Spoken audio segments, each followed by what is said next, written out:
शौमिका महाडिकांच्या प्रश्नाला अनपेक्षित उत्तर देण्यात आलं। भाजपच्या नेत्यांनी तोंडावर सांगितलं राहुल गांधी पाहिजे। उत्तर ऐकून हसन मुश्रीफांना देखील हसू अनावर झालं तर जितेंद्र आव्हाडांनी ट्विट करत या सभेचा व्हिडिओ आता पोस्ट केलेला आहे। दरम्यान हा व्हिडिओ पोस्ट करत जितेंद्र आव्हाडांनी काय म्हटलंय ते देखील आपण पाहूयात।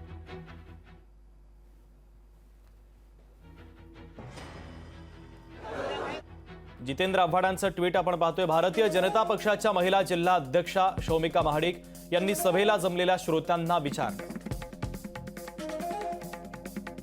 तुम्ही हा देश कोणाच्या हातात देणार आहात, नरेंद्र मोदींच्या की राहुल गांधींच्या? आणि समोरून उत्तर आलं राहुल गांधींच्या हातात देणार आहे।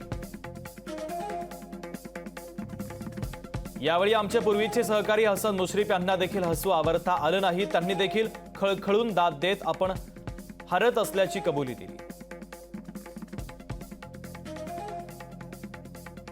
कहो दिल से इंडिया फिर से असं ट्विट राष्ट्रवादी शरदचंद्र पवार पक्षाचे नेते आमदार जितेंद्र आव्हाडांनी केलं।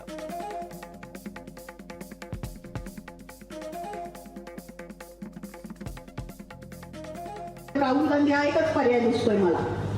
मग उद्या राहुल गांधींच्या हातात तुम्ही देश देणार आहात का नरेंद्र मोदींच्या हातात देश देणार आहात?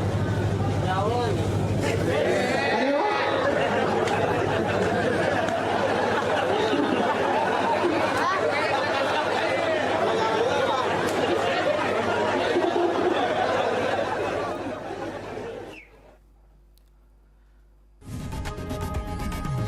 लोकशाही मराठी ऐका, पहा, जागरूक रहा।